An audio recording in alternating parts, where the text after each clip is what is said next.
met a gypsy.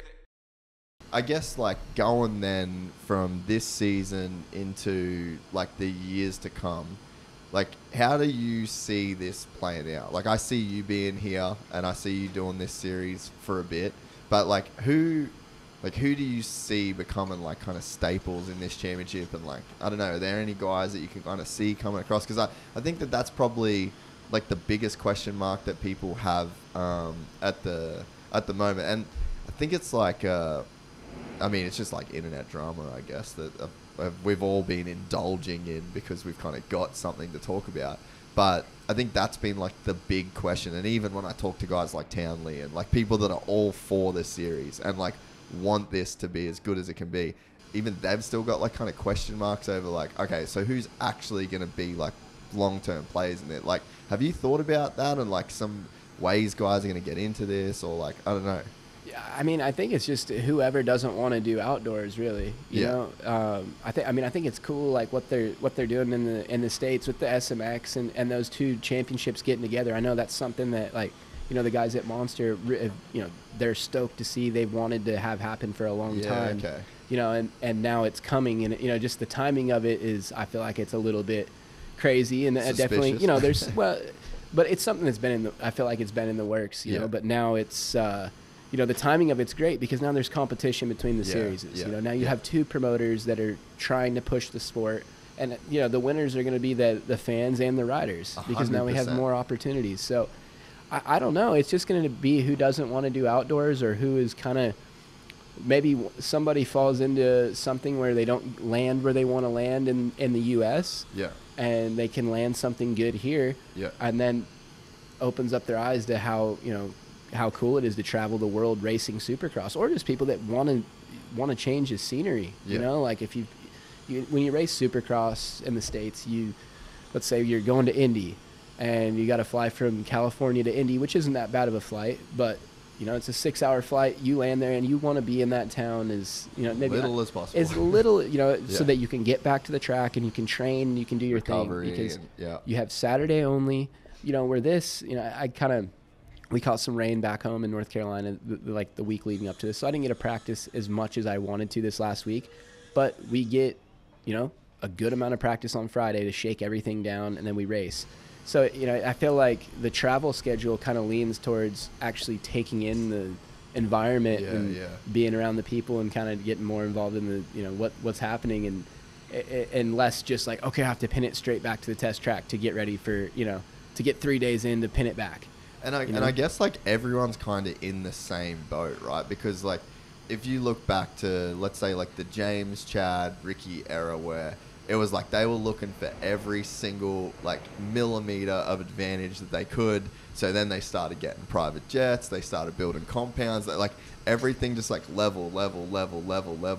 And because you could get in Saturday, and then you could get out Saturday night, and then you could be back riding Monday. Whereas, and it's like, maybe there's an argument for that, like not being the best thing for like the athletes themselves, or maybe that's like not the best thing for like longevity and careers maybe. Whereas you look at like this side, you're all in the same boat. Like you all have to get here, you all have to do the travel. There's not really going to be a bunch of tracks, and then it's like everything comes down to, like you said, that good amount of time that you get on Friday. So it's not like anyone's getting any crazy advantage over anyone else. It's sort of, maybe it does kind of like roll back a bit of that kind of like pressure. Yeah, I mean, and like the series is doing a really good job at, like, they're setting up all these promotions. So it's like, when you look at it on paper, you're like, man, I got to leave on Monday, so I'm there on Wednesday to do these promotions that they have set up. But then they make them so fun and you know, and treat us so well when we come in and do stuff. So it just makes it more relaxing and more enjoyable. You get to take everything in. And then you have, you know, the Friday practice, we get almost an hour of practice, it seemed like.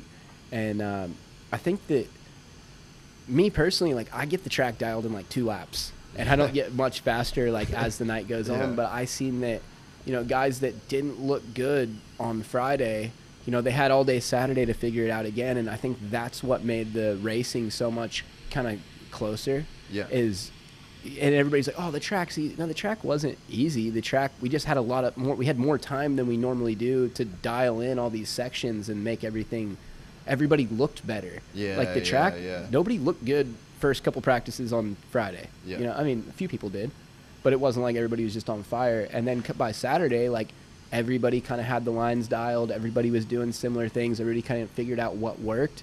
And I think that made the racing tighter than, you know, there was like 9 of us within a second or something like that at Tomac. Yeah. So, I mean, I don't think it was... doesn't happen that much in the States. No, it does, but, you know, there's the you know, the talent pool in the States is... There's a pretty, you know, there's those guys are on fire, you know, like they're all firing on all cylinders. And for a pre-race event like this and for all of us to be that close in times was, it was good. And the track, it wasn't easy, you know? Yeah, and I think you made a good point before. Like, I think maybe, I don't know, like, maybe it's just the internet and how the internet works, but it seems like everyone just got, like, super into the whole, like, Feld versus WSX. And, like, but what you're saying is right. Like, whether it was a straight reaction to this series that, like, brought Feld and MX Sports together, or whether it was just, like, purely coincidence, it sort of, like, doesn't matter in the end, right? Like, what matters is that there's way more seats now. There's way more teams that, like, need to fill. Like, a great example is, like, MDK. So Chad's out this weekend, and then is Grant here? I think Grant's out too. Yeah, so then there's 2 spots that legit have to get filled. Yeah. Otherwise, they don't get the money, the start money that the team gets, right? I think they get fined. Yeah. So it's like, that's great, because, you know, you go in other series where it's like, nah, we'll just put all our effort into this one guy now. Yeah. And it's like, that's cool, but now we're in a position where you like have to find some talent. Guess who gets a shot in the big show on Saturday night? Jackson Richardson. Yeah. One of them, like, the crowd here will lose their shit for him. Like, he's one of Australia's, like, most favorite riders. So it's like, that's a great deal. Like, MDK, you know, let's say it's in the AMA where, like, a team ain't going to get fined for not having a guy. Like, that bike will sit under the truck and they'll put their energy. So, like, that's a really good thing. So I think that, yeah, you know, kind of through all the noise, which has been admittedly pretty fun to like, deal with, like, the riders win and the fans win out of this no matter what. Yeah, and I mean, there's just more money being circulated in the sport. You know, we like the Supercross in the States, they found like what, $6 million more. This series is putting like another, you know, that again at least, you know, for money, you know, for guys to come in the next couple of years. Like, that's what, like $12 million that just grew for the pie gets bigger. Yeah, it's great. Yeah, so if you enjoyed this content, please like and subscribe. And to listen to the full 3-hour podcast, search Gypsy Tales in your favorite podcast platform or click the link in the description below.